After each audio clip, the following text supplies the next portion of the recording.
Today we have brought you the latest Tesla news. Indonesia president wants a Tesla vehicle and battery factory in the country. Tesla plans to defend itself against California DMV false advertising claims.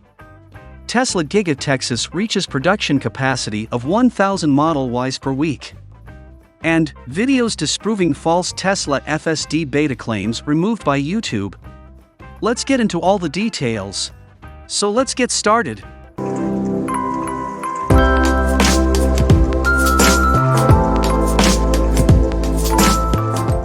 Indonesia President Joko Widodo doesn't just want a Tesla battery factory in the country, but in recent comments, the official highlighted that he would also want Tesla to build an electric vehicle plant in Indonesia. This should help the Southeast Asian country become an even bigger force in the emerging electric vehicle market. It's not just Tesla, either. The president noted that he had similar expectations for carmakers like Ford, Hyundai, Suzuki, and Toyota, all of which have expressed their intentions to push electric and electrified vehicles in the coming years. With these comments, Jokowi highlighted his intention to ensure that Indonesia does not just become a raw material supplier in the age of EVs. Jokowi's comments were shared with Bloomberg News, which was able to get an interview with the official. "What we want is the electric car, not the battery. For Tesla, we want them to build electric cars in Indonesia. We want a huge ecosystem of electric cars," the president said. Electric vehicles are inevitable at this point, so countries that hold key resources in the production of EVs and their components have the opportunity to become the automotive world's next powerhouses.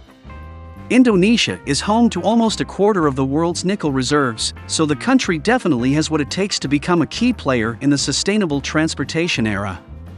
For Indonesia to accomplish this, however, the country would have to attract investors and carmakers willing to establish a presence in the country. A dedicated battery or vehicle factory from Tesla, the world's premier electric vehicle maker by a mile, would be a symbolic crown jewel of sorts for Indonesia and its EV ambitions. The Indonesian president, for his part, has noted that he is being careful not to rush the discussions with Tesla. Elon Musk appears to be more than willing to consider a Tesla factory in Indonesia. The Tesla CEO has already hosted Indonesian officials in Gigafactory, Texas, and Musk himself has met Jokowi in person. Indonesian officials have also invited Musk to visit the country this November to explore opportunities for Tesla in the country. Moving to the next update, Tesla plans to defend itself against California DMV false advertising claims. Tesla plans to defend itself against California's Department of Motor Vehicles' claims of misleading customers about its autopilot feature. According to a Reuters report, the company asked for a hearing to present its defense. Tesla filed a notice with the state of California, which was released recently. In that filing, the automaker and tech company said that it is seeking a hearing and will present a defense. Earlier this month, the California CMV accused it of misleading its customers and had issues with the wording on Tesla's website, calling it misleading. The DMV had remedies, and a spokesperson told the LA Times that the DMV wants Tesla to advertise the capabilities of autopilot and full self-driving to consumers.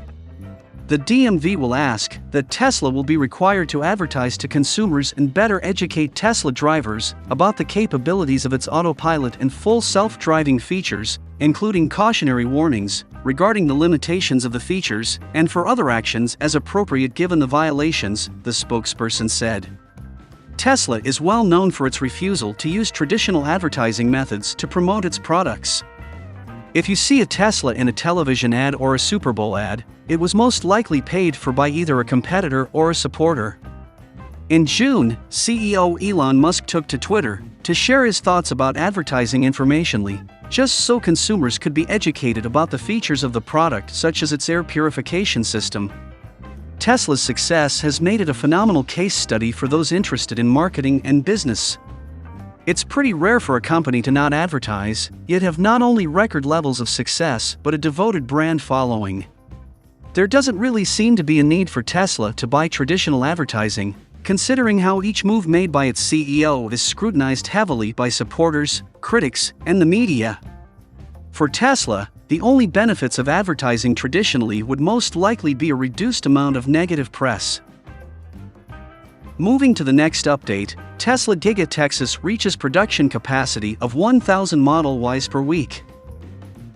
Tesla Giga Texas continues to ramp up production and has reached its first major milestone, as the factory reached a production capacity of 1,000 vehicles per week. Entering mass production is the most difficult stage for manufacturers.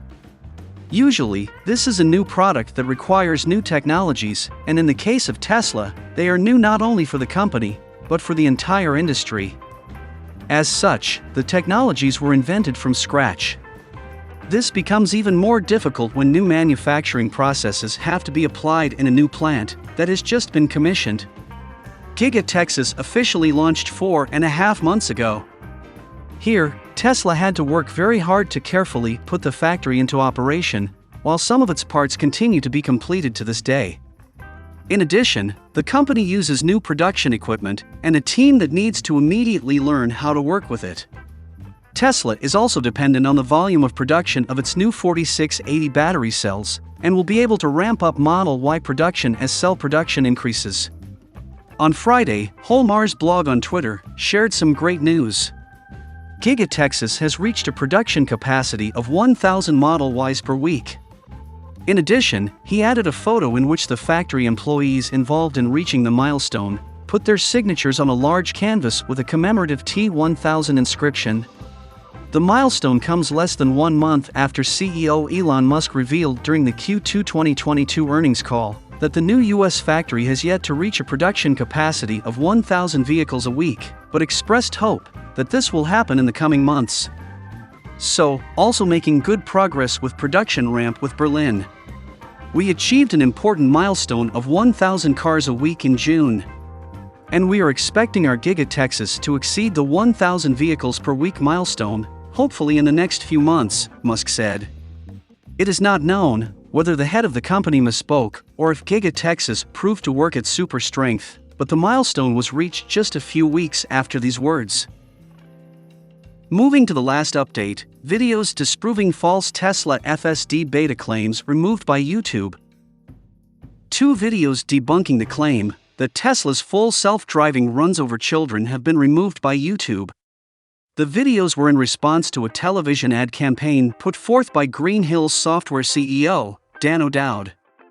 O'Dowd aired television ads with the claim that Tesla's FSD software repeatedly hits child-sized mannequins, and thus, the clickbait headlines poured in. In response to these ads, Tesla FSD beta tester, Holmar's blog in Tad Park disproved these ads and uploaded their test to YouTube. Those 2 videos have now been removed by the platform. According to CNBC, a YouTube spokesperson said, the videos were removed under the company's policy over harmful and dangerous content after CNBC had reached out. Elena Hernandez, the YouTube spokesperson mentioned here, told CNBC, YouTube doesn't allow content showing a minor participating in dangerous activities or encouraging minors to do dangerous activities. Upon review, we determined that the videos raised to us by CNBC violate our harmful and dangerous policies, and as a result, we removed the content. Holmar's blog and Tad Park were the 2 drivers testing the life-saving software. Tad Park, the CEO of Volt Equity and portfolio manager of VCAR, told CNBC that he believed in his investments and had experienced the product himself. He emphasized that the kids were never in danger and that extensive safety precautions were taken. He also told CNBC that he was prepared to take over at any time. He also said that in the video. When Holmar's blog initially released the video, he told that the tests proved that FSD Beta has no problem detecting pedestrians of all ages. He also emphasized that the driver needs to pay attention and that FSD Beta ensures this. In our opinion, that's quite unfair from YouTube, as there are several videos on YouTube that are more dangerous than testing the software on a vehicle. In our opinion, Tesla's FSD Beta software is something that will save lives, and unfortunately, there are many industries that profit from the loss of life. That's it for now. So what are your thoughts about this? Let us know in the comments. Stay tuned at the Electric Arena for all the latest Tesla and electric vehicle news.